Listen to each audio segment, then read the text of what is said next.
Welcome to Culpepper. The Business of Benefits is your no BS, no sales guide to real solutions. No gimmicks, just the truth about how to take control, transform your benefits, and care for your most valuable asset, your people. If you're tired of the same old sales pitch and you're ready to rethink your benefits, this podcast is for you. The truth is out there. Are you ready to hear it? Hey everybody, welcome back to the Business of Benefits. I'm your host for today, Donovan Ryckis. On today's episode, I had on Jay Gepfert, who is the founding partner of Culpepper RFP. Culpepper RFP has been providing RFP services to employers in the retirement space for over 20 years. But recently, since the CAA of 2021, they've also opened up that offering to employee benefit plans.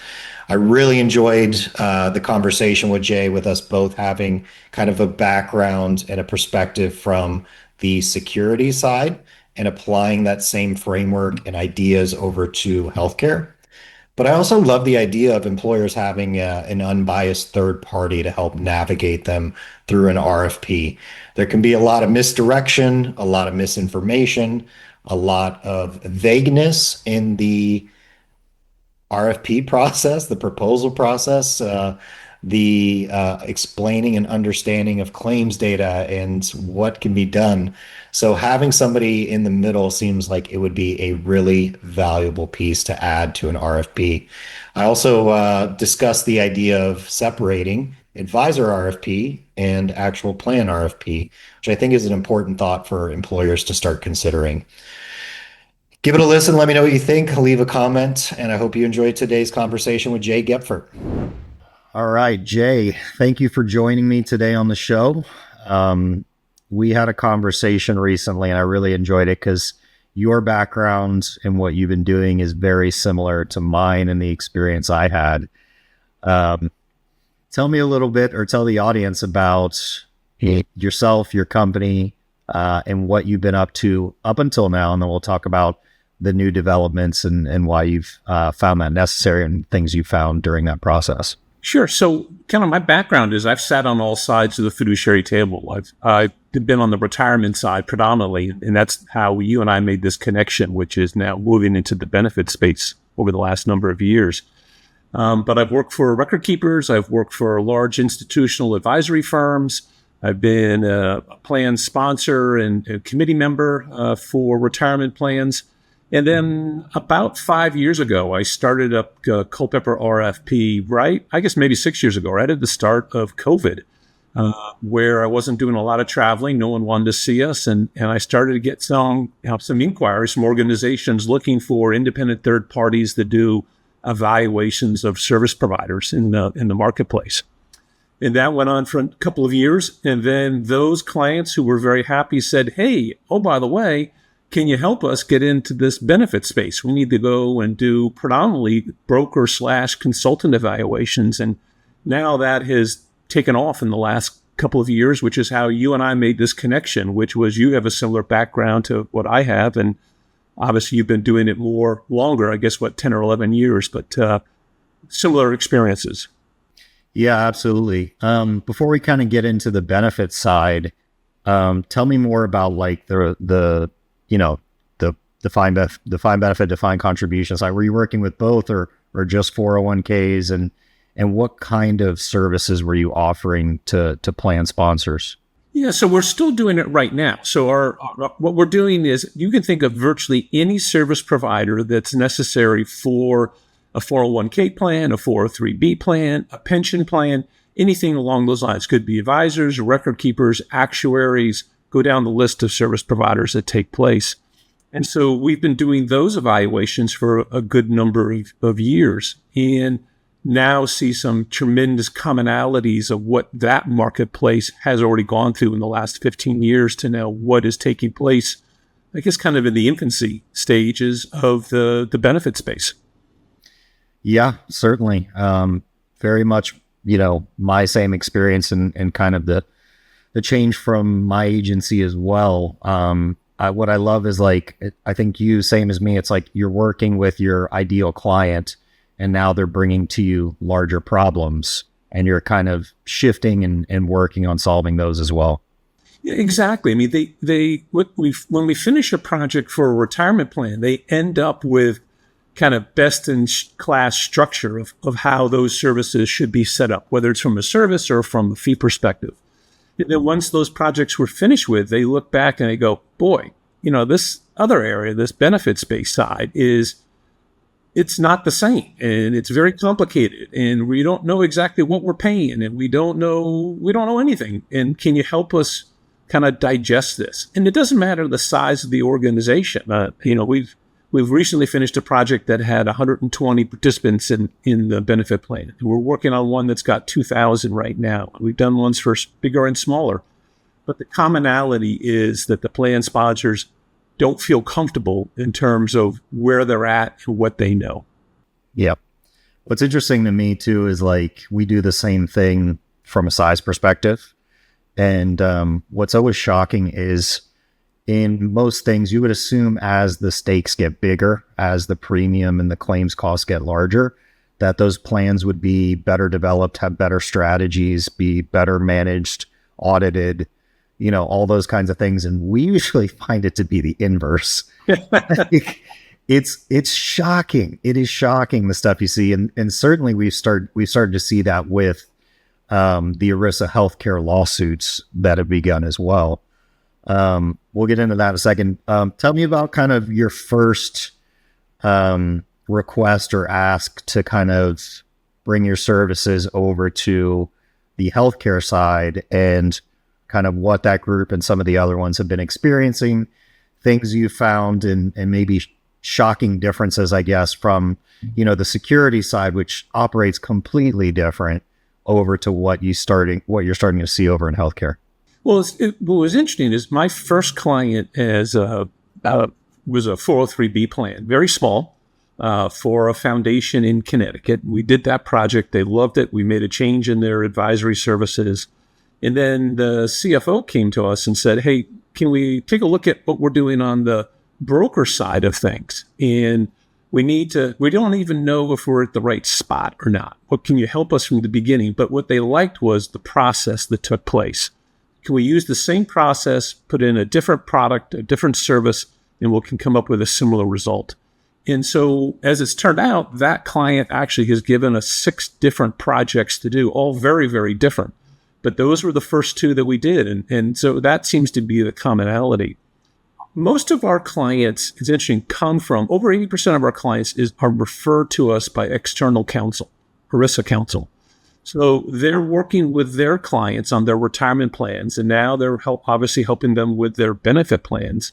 And I think they see that they need to have a similar due diligence process that they've been following the last number of years on the retirement side, and realize that they're not doing that same level of due diligence on the benefit side. Certainly. That's kind of one of the same things we try to work with. What we start to realize, I don't know if it's the same for you, is like there just was no framework for decision making. There were no KPIs.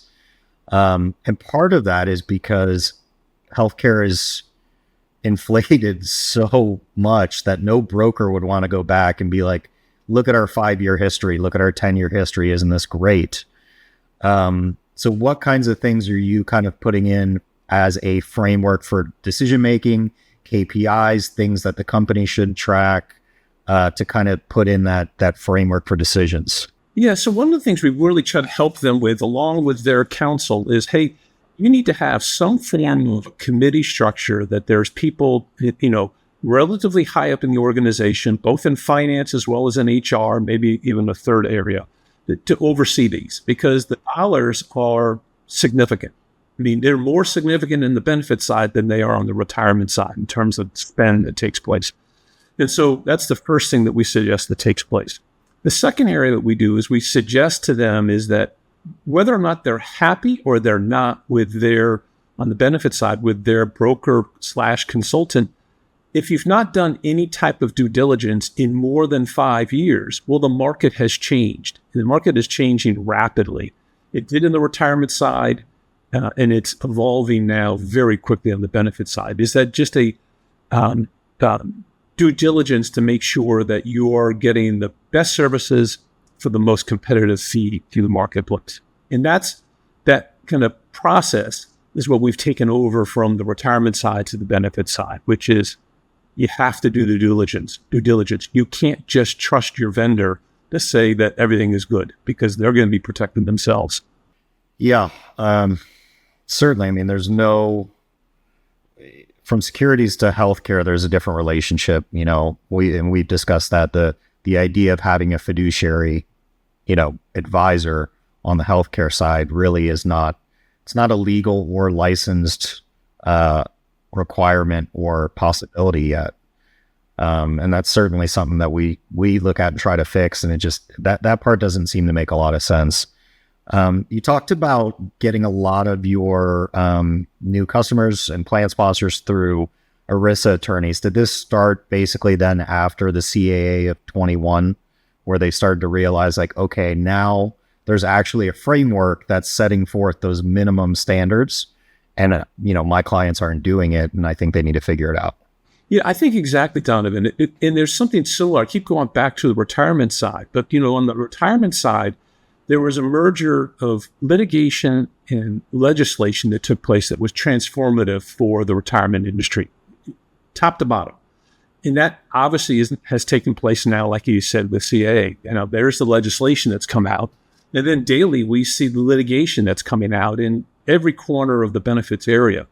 And so when those two areas merge, and they have merged, that's where we're at right now on the benefit side, is that there's going to be a dramatic shift for everybody. Now, people may not see it looking forward right now, but if we could sprint forward in time 15 years and then look backwards, what you're going to see in the benefit space will be dramatically different than what's going on right now in every aspect of what's happening. It's just moving. It's in the formative stages at this point, but it's happening, and it's happening right now. Couldn't agree more. I look at it, that kind of adoption curve. I'd say we're still low on the early adopters on this, but we're getting there, and it is picking up steam and starting to move. So we talked about first, starting with the company on forming a benefits committee, which I completely agree. All too often, healthcare decisions are pushed down to HR and then just kind of rubber stamped up top on a CFO, CEO level. And we've seen that do a lot of harm because what seems to be considered like the full array of options is 2 to 3 other carriers, that bundle the whole healthcare package. And then they think, okay, well, that's it. That's due diligence. We did our part. HR can pick the least worst of the 2 to 3, and then it kind of just goes up. But no shame against HR, right? Like it's too big of a decision on top of everything else that HR does to also say, handle this, right? You really need a CFO in there and a CEO to understand, hey, what are my claims costs? How are we benchmarking this kind of stuff? So after you get that benefits committee formed, what else are you kind of advising or setting forth as the structure and meeting process? So what we're suggesting to them is to, frankly, if they have a retirement committee and it's meeting quarterly or semi-annual or whatever the frequency is that they're meeting on the retirement side, do the best practice and transfer it over in terms of what you're doing on the benefit side. Make sure that you all are getting together for an hour at every quarter to be able to review ongoing in terms of what's taking place. So the template for the best practice on the benefit side has been around and is around on the retirement side for 10 to 15 years. So it's not as if they have to go and reinvent the wheel. Just kind of glance to your left and see what you're doing on the retirement side. Sure. So I imagine when you start with a lot of these companies, they, like a lot of the ones we work with, they're not quite even meeting the minimum standards of the CAA, which can make it a little bit difficult because you could have a quarterly meeting, but when you don't know, you don't have nothing to look at, right? You haven't met your gag clause requirements. You don't have your RxDC reporting. You don't understand broker comp. Maybe it's disclosed. Maybe a lot of the compensation's indirect. That's a big place to start because that right there requires the companies to have a good bit of knowledge that they might not already have, right? Well, Donovan, it's interesting. For us, what we're finding is we're being asked to do evaluations on the broker side, consultant side of things. So kind of the tip of the spear. And the reason and the conversations we have with our clients is if you don't have the right third party that is your advocate for all the other services, for all the other carriers and all that take place, you're never going to be able to get to the point where you want to be. You have to have that partner at the top. And that partner at the top needs to make sure, you need to make sure that one, their services, their compensation, and that they truly sit 100% on your side of the table. Not, I'm going to sit on your side of the table when it's convenient. And then, oh, by the way, when financially it's maybe not the best. And so we really work with them to say, hey, listen, this is the area that we can help you with. We're not experts. We're not brokers. We're not consultants in this area. We run RFP evaluations, and that's the most important evaluation that a sponsor has. They have to have that partner up front to help them digest and get through the balance of the topics. Right. I love that. So you're really saying like, hey, if the broker's not meeting these compliance requirements, like these are the things you guys are going to need in order to make good decisions. And if it's not being provided to you, it might be time to ask for it or open it up for new partners on your healthcare package. Yeah, exactly. I mean, when we look at it, we're not just looking at fees. I mean, obviously that's a piece of what takes place. But the primary piece that we're looking at is what's the broker's services? What are they providing? What are they doing in terms of the legislation and CA that came out to make sure they're doing what they're supposed to do? Disclosure of compensation and all. So it's a total package in terms of what takes place. So it's not just the broker fees, although we have found tremendous savings on the broker side of things. And it's not dissimilar to what took place on the retirement side and still takes place in terms of both market segments. I agree. And to your point on like, sometimes the broker will sit on their side until, they have something else and then they could do it. I say that all the time. Like if there is a line at all, only the broker can see it and they can also move it. As far as like what's compliant, what's best for the client, what's not, what's disclosed, what isn't. I've seen so many things like that where you're just like, I can't believe this is real. Well, the reality is compensation drives behavior, right? So you need to have compensation. You need to understand what the compensation is, how they're being paid, where the potential conflicts of interest are, and then you can understand when is that advisor, when is that consultant, that broker sitting on your side of the table. And until that's taken care of, you'll never know. And I think that's one of the big pieces that we've moved forward with, which is to allow our clients to understand where those behaviors based on compensation have historically been. I agree. And I think there's almost no relation ever to compensation and service or compensation and results, at least not the type of results they want. More often than not, we see broker compensation go up as premium goes up because they're selling a bigger risk transfer instead of helping that employer avoid risk, reduce risk, right? Donovan, it's interesting. I think one of the absolute the best wonders of the world are either asset-based fees or commission-based fees. I mean, it's an unbelievable win for either the advisor on the retirement side or commissions on the broker side, because it allows for you to have a built-in fee increase with literally doing no additional work or complexity. What better job is that in the world that you don't have to justify a fee increase? It just comes across automatically when the carrier commissions and all come across. It happened in the retirement space.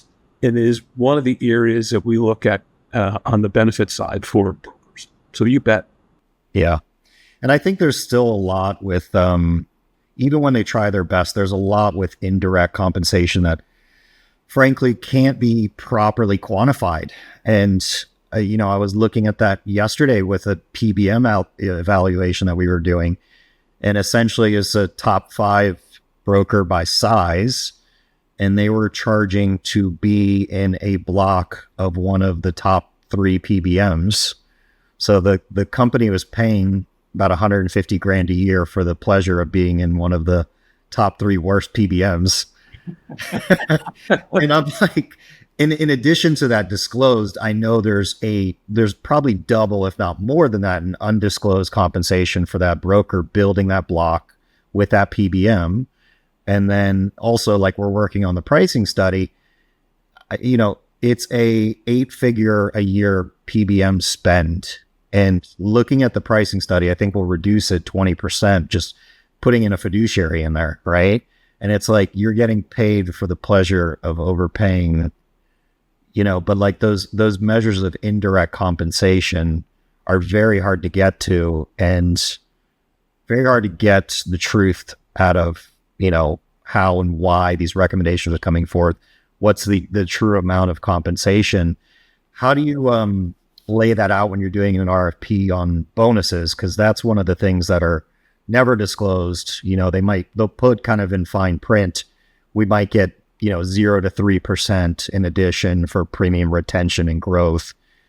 Do you try to get them to quantify that from prior years or spell that out more clearly? Yeah, exactly. So that's exactly what we do. We have a huge spreadsheet that we do and look in terms of by product, both in terms of that year's commission plus any type of additional overrides that the broker might get from what takes place.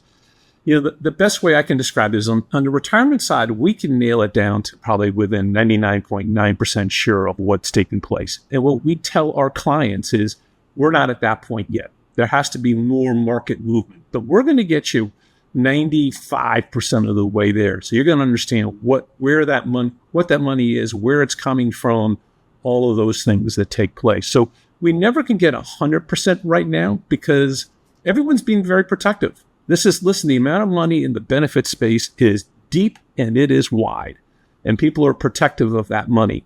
But as organizations like yours around the country come in and start asking difficult questions, and then the plan sponsors begin to understand that they have fiduciary responsibility to be able to answer those questions, that's going to slowly move the marketplace. I mean, we're doing a project right now for a broker. It's about 2,000 lives. And it's a lot of firms that everyone in your audience would hear of.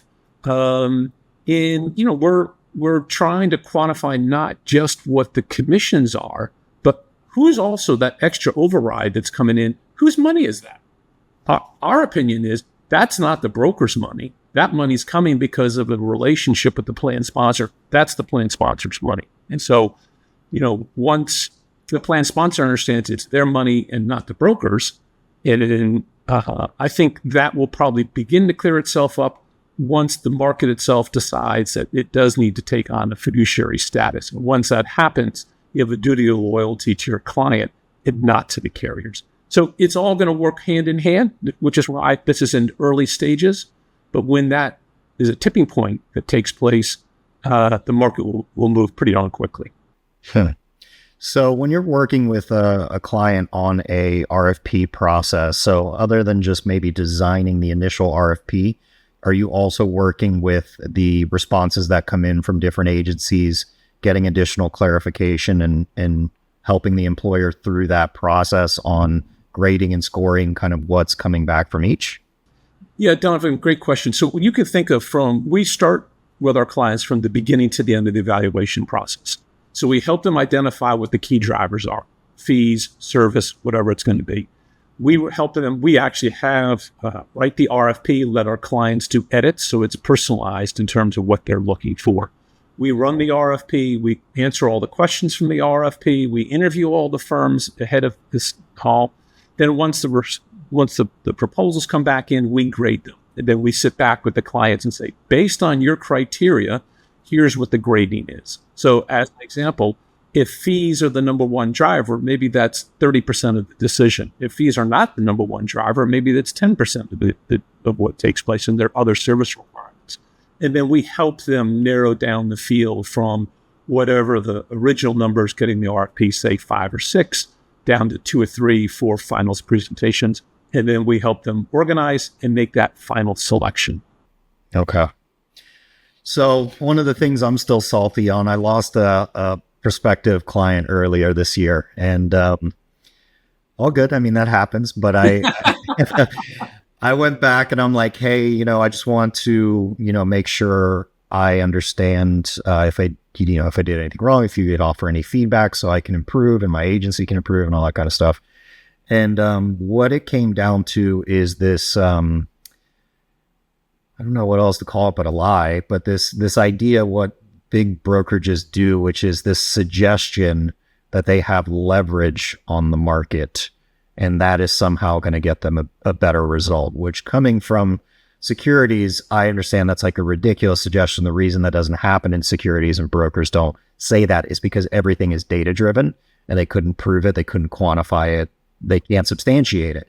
However, in healthcare, since it's not data driven because everything is so opaque and gagged and not disclosed to clients, these large agencies and brokers can really get away with this concept of saying, well, we have more leverage on the market and somehow that's gonna be better for you.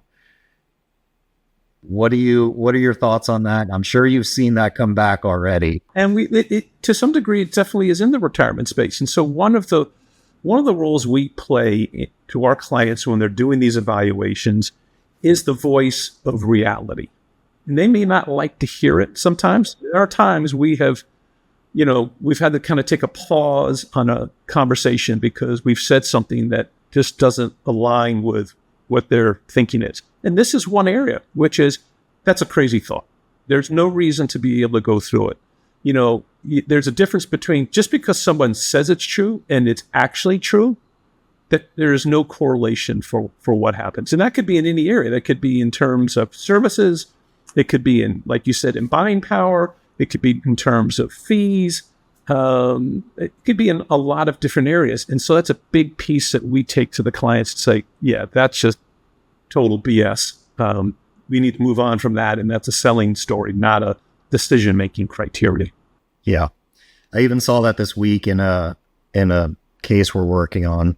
And what the leverage really means and what it comes down to is the brokerage or the agency is leveraging additional indirect compensation by filtering through to, preferred carriers. And they're kind of avoiding all the strategies that we've had for 10, 20 years, right? Getting a fiduciary PBM instead of going with a top three. You know what I mean? Finding cost containment strategies, network replacement, which everybody will swear doesn't work, right? So that leverage that they say they have, I find does so much more harm because they're only looking to use a couple strategies and they don't want to see anything outside that world. It's like they're not open to it. They won't do it. Yeah. But I mean, again, I'll go back to the retirement side. There are similar types of claims that take place on the retirement side because these large firms that now we call aggregators in the marketplace that have bought up all these individual firms, and they get special deals with XYZ fund company or whatever else. And what we say to the clients is, just because they have a special deal doesn't mean that it's special to you. It may not be the right product for what you need. It may be, but the odds are it probably isn't. And understand why they're doing what takes place with that. I think on the benefit side, until we really begin to clear up this whole fiduciary status and all for the benefit brokers, and making sure that what they're saying and doing is solely in the best interest of their clients, you're going to hear comments like that and all that are not quite accurate in terms of the reality of what takes place. Once that tipping point takes place, and we're getting close, I know your organization does, you're one of the few, but there are other organizations that are kind of getting to the edge of realizing that happens. I think that begins to clear up some of that messaging. Yeah, and I think that what that special product does really limits that agency's focus on the open market. So now they're just looking at their own special pet project and not realizing hey, there's stuff out there in the free market that anybody can access that actually is improved on that because we're not building in extra compensation for the brokerage by doing it.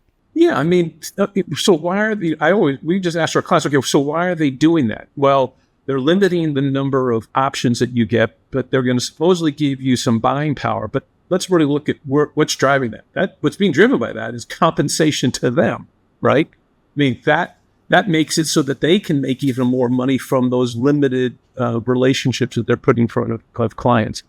It's these common sense but tougher questions that we need to answer for our clients, and I think that's one of the reasons why we're seeing growth in our business is there are relatively few truly independent third parties that can answer those questions honestly and not have their hand out and have some form of compensation based upon their answers. We come in as do a project. We get signed up on day 1, on day 90, day 120. We're done. We have no other compensation. And so I think it allows us to be more of a referee to be able to understand what's taking place in the market and deliver that to the clients. So they don't have to worry about, is that a salesy comment or is that fact? Yeah. I think like the trend for this quarter, I have 3 new clients that all kind of had the same experience and voiced it to me. And 2 of them even used the same term. But they said kind of whenever they would bring up the conversation of some innovative strategies, be it DPC or looking at the PBM, RBP, whatever it is, they would kind of explain how the broker would tamp that down. And just 2 of them actually said they would just like pat me on the head and like change the conversation. What do you recommend for employers when they're kind of, trying to have conversations or get a true understanding? Because I mean, the thing is, at the end of the day, they do like and trust the person they hired. That's why they hired them. I'd see that being a huge value proposition for you as a third party, as a kind of a referee in the conversation to kind of help vet that. Yeah. So we're actually in one of the evaluations we're doing right now. One of the questions is come to us and explain to us kind of your outside the box thinking. What was it and how were you positioning that into the client? So they have to upfront be able to have some creative thought ideas in terms of what takes place. That's number 1. Number 2, I keep going back to this area in compensation, which is compensation drives behavior. So what we've encouraged all our clients to do is get out of a commission structure because that makes it the behavior goes in not in your direction. If you set it up so you have a fixed fee, you know exactly what you're going to be, regardless as to what the solution is, then your third-party consultant is going to be able to come to you with creative ideas, and it's not going to affect their pocketbook. If they're going to charge you $1 for it, who do they care about what the solution is? They just want the best solution. So I think we're still at the point where compensation drives the broker behavior, and we got to get that fixed so that there's no conflicts of interest of bringing new and good ideas to the client. I agree 100%. So one of the things we do to try to mitigate that for ourselves as we're doing this, and so like our new clients know, is we'll actually put it in our contract. 'Cause sometimes these insurance companies will pay you overrides and bonuses, and if you don't take it, it doesn't go anywhere, right? Like they're not going to put it back to the client often. So what we've done is we just put it in our contract where we say, this is our fee. It's not going to be percentage based where it's growing on premium. It's a flat fee. We know what that is. If we happen to receive any type of override or bonus, we will reduce your fee by that pro rata amount respective to your account. And that way it's just straight up, like we can clearly, confidently say like there's nothing in the middle, just the 2 of us, and we're going to go to market and figure this out. Yeah, and that's exactly what's happened. Again, I'll go back to the retirement space. That's exactly what's happened to the retirement space over the last 15 years, which was it was all an asset-based fee. And then now it's switched and it's moved towards and everything towards a fixed fee. And so any additional revenue that comes in just goes towards that fixed fee. Exactly what you just said on the benefit side. So this project we're working on right now, there's 2 areas. One, let's say voluntary benefits, that there is going to be some form of a commission that's collected. That money just goes towards to what the agreed to fixed fee is. Or if the additional overrides coming in from the carriers, again, that just is going to go towards what the agreed to price is. And it makes it so that those monies coming in, you have to look at differently. You have to look at it so that the plan sponsor understands that's their money, okay? Versus that's either the broker's money or the carrier's money. They're all making it because of a relationship.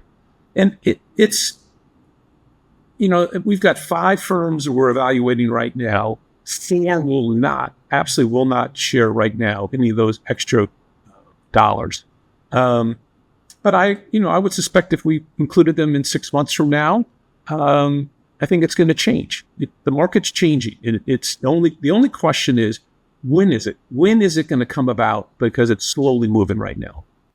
The lack of disclosure is just always stunning. Like, no, I won't tell you exactly how much of when and why I get paid for your account. Like, don't be ridiculous, Jay. It blows my mind every time I hear it. And as well as I do, coming from the security side, like, this stuff just does not fly. Like, no, it doesn't. I mean, it's interesting, but it's so, maybe it's a little bit of the gray hair as well as how long I've been at this. So I remember, 12 years ago, I walked into a large hospital system in New England, and proactively, myself and a partner of mine went to the CFO and the senior VP of HR and said, oh, by the way, through our analysis, we know that you're being overcharged on an annual basis over $1 million. Over $1 million, right? And here's how you can correct that. And they listened to us for about a half an hour, but basically the closing comments were, we don't believe you, and they called us charlatans. Now, that's kind of where we're at right now, right? I mean, in terms of the benefit space. Spring forward 5 years, by the way, that hospital system got sued, and they had to pay out millions of dollars because they didn't listen to what not only us, but I mean, others I'm sure we're talking to them about. Same thing's going to happen in the benefit space. That's the reason why when legislation and litigation merge, that's when you see a change in the market, and that's happening right now. The only question is it going to happen in 6 months, or is it going to happen in 2, 3, 4, 5 years? I think it's sooner rather than later. Yeah, I agree. I haven't heard something that bad. That's pretty offensive when you're trying to help out a prospective client. But one of the things we get often is they're like, this seems too good to be true. And I'm like, this should just be common sense. This should just be how our side of the business operates, and that you have transparency into that. It's not too good to be true. And, we'll try to make it as data driven as possible so they'll see it. But it's so funny coming from that side. Like, I made a post on LinkedIn calling it healthcare Stockholm syndrome. Because I was just like, they're like almost in love with their captors, thinking like this is good and normal, and it's just not. Yeah, and it's interesting. I mean, this evaluation we're doing right now, and again, I'm just talking on the broker side. I'm not even getting into any of the other carrier conversations. Is we got to get the tip of the spear set up correctly in terms of services and fees, so that organization is 100% on your side of the table. Oh, by the way, even in that side, we're going to, whoever they pick, they're going to have a minimum of a 46% savings on the broker consultant side. I mean, that's a lot of money, right? And there's 46% reduction in the broker fees and commission. You got it, 100%. That's not even getting into the whole conversation of all the other providers that broker is going to be responsible for. Yeah. But it's coming about because we're moving from commission, we're moving to a fixed fee, we're moving to cost certainty. We're making sure the client understands those additional overrides that take place. So you have to get the top set correctly with a firm like yours, right? And then once the top is set and there's an alignment of interests, and then they sign on as a fiduciary, then the balance of it's going to be hard work, but it will tumble downhill in terms of what can take place. And I'm sure that you see that with your clients, which is you and your client get aligned, then you start working together in terms of what happens, and the savings are significant and the services can improve. Yeah. Yeah.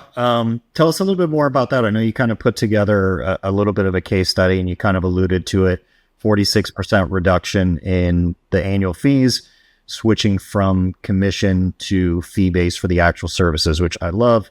So important because, like I said, there's usually no relation to what the broker is doing versus what the plan sponsor needs. And I would say, like, it's in the name. They're trying to broker a risk transfer to their benefit instead of consulting on your need, tying their compensation to your need, not to the insurance, right? Like, let's get over here. Yeah, 100%. If you can pull up that slide, that'd be fantastic. So one of the things that takes place, and again, I go back to the retirement side. Retirement side, it went from, the terminology was from broker to advisor when we had to change. So now what's happening in the benefit side, it's going from broker to consultant. That's all about how they're compensated in terms of what takes place. On the retirement side, it went from an asset-based fee to a fixed fee. The benefit space is moving from commissions to fixed fees. On the benefit side, there's the whole extra override of money that comes in. On the retirement side, that was called revenue sharing that took place. That's all basically disappeared now. That's going to disappear on terms of these overrides. And then the last piece of which is, on the retirement side, 15 years ago, nobody was a fiduciary or co-fiduciary for these plans. Now, vast majority, you have to sign on as a co-fiduciary. That's what's going to be taking place in your market, which is, very few firms say, hey, listen, we're going to put in the agreement a fiduciary terminology. But as your organization and a small number of other organizations like yours push the market, it's going to happen quickly. They're going to have no choice. I would love to see how that develops and have you back on and see how that's changed in like 6 months to a year. Because the hard part about it is, for these large agencies that have been operating one way for, really this, I always say, like, the employer healthcare problem, it's really started and developed after 2010, right? Like after the ACA is when these costs and conflicts and everything really kind of took off. But for these brokerages that have been operating that way, I don't know how they ever go about even starting to make that transition where they're repping a few clients as a fiduciary and the rest they're conflicted on every, you know what I mean? Like it's no, I understand, but I mean but again, we've seen this before. There is a transition process that takes place. They're not going to change it themselves. I mean, in this RFP that we're running right now with 5 firms, 4 of them literally have run away from the concept of signing on as fiduciary. One national firm, they're right at the edge. They're almost ready to go in terms of what takes place. And they're not there, but it's going to be probably smaller organizations. And I'm not suggesting, Donovan, you've got a small organization, far from it, but probably ones that are going to be more independent are going to push the market. And the reason why the other organizations, the large international brokers, the large aggregators in terms of what takes place, is they'll begin to lose business. And at some point, the pain threshold gets high enough, and they're going to say, we're going to have to change. Yeah. No, I agree. And in relation to the agencies we go up against, I would classify us as small because we're going up against these agencies that are making billions a year in revenue. And the hard part of that transition, and I faced it even earlier than I thought in our agency, the insurance carriers want to control the commission and they want bonuses and incentives to get you to make the decision that they want. And as soon as you start to shy away from that, they will threaten you by saying, maybe we shouldn't do business together anymore. I.e., basically, like, for example, if you have a client, like, sorry, you can't rep them anymore. Like, that revenue stream of your existing clients are going away. So they really have brokerages leveraged, because while a client thinks like, well, I'm the client, well, in truth, who's paying the brokerage? It's, 2 or 3 insurance carriers across all their groups. Yeah, and I think, but not just in this area, but in a lot of other market areas that we've seen over the years, there has to be a level of pain in that it is until that level of pain reaches a certain level that no change is going to take place, right? And the pain right now is starting to come about through legislation and litigation. Once this money starts coming out of plan sponsors' pockets or carriers' pockets or brokers' pockets or wherever the pocket is, that level of pain is going to be high enough where it will force a change. And that process of running downhill has already started. Yeah, and the only question is how long? And once it starts happening with the big guys, the big plan sponsors, the big brokers, it's going to affect the entire market. And we see it every day. I mean, our clients range from everything from a startup to, tens of thousands of employees. And the commonality on the retirement side after 15 years, it's very close. We're not there. We're not there on the benefit side, but it's starting to push downhill. And sometimes you just got to ask the question, which was, in this RFP, I asked one firm, so why can't we get all of or some of those commission overrides going to your firm? Can we get them? You got to ask them. And if they say no, you got to say, well, why not? Whose money is it? Well, explain to us. How is that in the best interest of the client? Right? I mean, sometimes it's just multiple questions that they have to answer. And it's a very uncomfortable conversation. But I'm sure you do that every single day with your prospects. The uncomfortable questions what move the market. Yeah, I agree. Well, Jay, it's been an enlightening conversation. I love the comparison to what we've seen on the retirement side, because that is the parallel. That's what didn't make sense to me over a decade ago when we transitioned from financial services to healthcare. It's like they're both ERISA. They're both governed by ERISA. They're both employee dollars. So why is this one so important that we'll get lawsuits over 25 basis points, and this one just fraud, waste, and abuse runs rampant? There's no reporting, right? Like, it made no sense to me at all. I was like, you're starting to look at companies and you're like, well, more employee dollars are going to healthcare than 401k. Yeah, absolutely. So we're stealing their future in healthcare. So I love to see the transition. I love how hopeful you are. I agree. The pain is coming. I just hope it goes faster. I didn't think it would take 10 years for the first ERISA healthcare lawsuit. It took a little bit longer than I'd hoped. But hopefully that adoption curve is starting to speed up. Yeah, well, once those that cottage industry that likes to be able to get into the litigation side of things, once they see that there's even more money on the benefit side than there is on the retirement side, they're going to make that transition across, and they're going to put the pain on the marketplace, and that's what's going to change it. Jay, where can people get a hold of you and find out more about your company or ask you some questions? Yeah, great. Absolutely. So my website is culpepperrfp.com. You can go in there, you can click a link and ask for an appointment. We would love to talk to anybody about it. Like I said, we have no limitations of too small or too large a client. We're working on an opportunity with an extremely large multinational advertising agency. And then we had a ERISA attorney call us up about a startup organization. So we can help on all sizes. We'd love to talk to anybody. Jay, thanks for being on, and we'll do this again in about a year's time and see how things We'll see what the movement is. Absolutely. Yeah. Thank you for the invitation. It's a pleasure, and congratulations on your business. Absolutely. Thank you, Jay.